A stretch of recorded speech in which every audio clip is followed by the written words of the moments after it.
Hola nuevamente. La idea es que estamos recorriendo lo que son los sistemas informatizados y ahora nos vamos a centrar en un tema breve, pero que es muy importante porque tiene que ver con cómo nosotros hacemos para entender las unidades de medida, cómo hace la máquina para calcular la cantidad de información que tiene, el tamaño disponible, de almacenamiento, por ejemplo. Y esto tiene que ver con la digitalización de la información. Una idea central que tenemos que tener es que toda la información que es procesada en una máquina es digitalizada. Esto significa que la información es convertida, adaptada y procesada en números.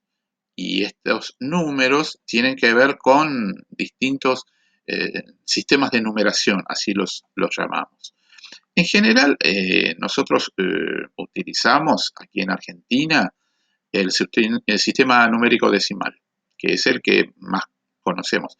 Pero en realidad existen otros sistemas que utilizamos habitualmente y que a veces resultan más o menos complejos de entender, pero en realidad todos son formas de contar, de calcular, de medir dimensiones o magnitudes.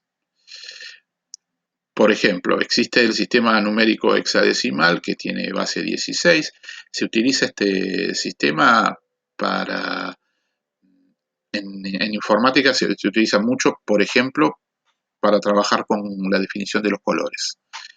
Y cuando uno se acostumbra a trabajar en base 16, se da cuenta que no es tan difícil y que tiene más posibilidades de trabajo que con el sistema decimal. Por ejemplo, el sistema numérico binario tiene base 2 y utiliza dos números nada más, 0 y 1. Nosotros lo llamamos también prendido y apagado, on, off, y es el sistema básico que se utiliza para las microcomputadoras. Existen otros sistemas numéricos, como por ejemplo el que utilizamos para calcular la hora, y que está basado no en 10, sino en 12, en fracciones, y nosotros lo utilizamos con mucha frecuencia y una vez que lo aprendimos, sin demasiada dificultad. Exactamente lo mismo pasa con los otros sistemas de numeración. Entonces, volvemos. El sistema numérico binario es el que utiliza las computadoras y que es la base de cómo está codificada la información. Este sistema se utiliza para efectuar operaciones matemáticas y utiliza solamente el 0 y 1. Nosotros lo llamamos impulsos eléctricos. Está presente o está ausente, está o no está. Y la idea es que las computadoras que utilizamos nosotros están todas basadas en este sistema. Por eso se habla de dispositivos digitales cuando hablamos de sistemas que utilizan información digital. La idea es que todos los programas, las instrucciones, eh, es- la máquina los recibe en código binario, como cadenas, o sea, conjuntos de ceros y unos, y cada cero y cada uno representan un bit de información. Piensen en un bit como un impulso eléctrico. Hay un cuadrito ahí que muestra que se le asignó el dígito 1 a la existencia de un pulso eléctrico, al 0 a la no existencia de un pulso o impulso eléctrico. ¿No? Pasa la corriente o no pasa. Y la idea es que las primeras configuraciones de computadoras, como las conocemos nosotros, tienen que ver con configuraciones básicas de 8 bits y que, por ejemplo, para formar un carácter alfanumérico había 8 impulsos eléctricos en los cuales en algunos pasaba la información y en otros no. Y esta codificación, esta combinación de códigos formaba un byte, que era un conjunto de 8 bits, lo que se llama un octeto de información. Para los que no son tan jóvenes como yo, podemos recordar máquinas que funcionaban a 8 bits, como las máquinas caseras para jugar al Family Game, que luego fueron reemplazadas o el que podía accedía a otras máquinas con procesadores de 16 bits y, y que luego fueron reemplazadas por procesadores de 32 bits. Podemos hablar de las familias de Microsoft y de las computadoras que actualmente ya pasaron la barrera de los 64 bits y estamos en procesadores de 128 bits. Entonces, 8 bits, un octeto equivale a un byte y cada byte representa una letra. Por ejemplo, la A se representa de esa manera, 01000001. ¿Sí?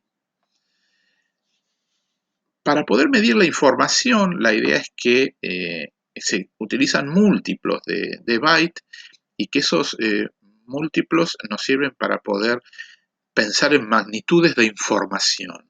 Y esas magnitudes tienen que ver, por ejemplo, con la capacidad de almacenamiento de la memoria, la capacidad de almacenamiento en dispositivos físicos, como pueden ser los discos, las memorias, como por ejemplo los pendrive, o las memorias removibles, las memorias de los teléfonos, son un claro ejemplo de eso. Entonces, para no medir todo en bytes, se empezaron a utilizar múltiplos. Un kilobyte, un K, son 1024 bytes, un megabyte son 1.048.576 y así sucesivamente. Tengan en cuenta que son todos múltiplos de 8 y que es el número más cercano al sistema decimal, lo que se utiliza, ¿sí? Por eso no es exactamente 1.000.000 o 1.000.000.000 o así, sino un número bastante cercano y se utiliza, por ejemplo, a hablar de un gigabyte o un giga como 1024 megas de información. Ya los discos actuales se miden en terabytes. Desde ya existen formas de medir la información mucho más amplia porque tiene que ver con magnitudes de información que se, por ejemplo, transmiten por internet o que se almacenan en grandes servidores. Y ya los teras nos quedan cortos si hablamos de petas o exabytes y otras unidades de información que tiene que ver con medir estadísticamente grandes volúmenes de información como se pueden ver en el cuadro. ¿Es necesario que ustedes aprendan esto de memoria?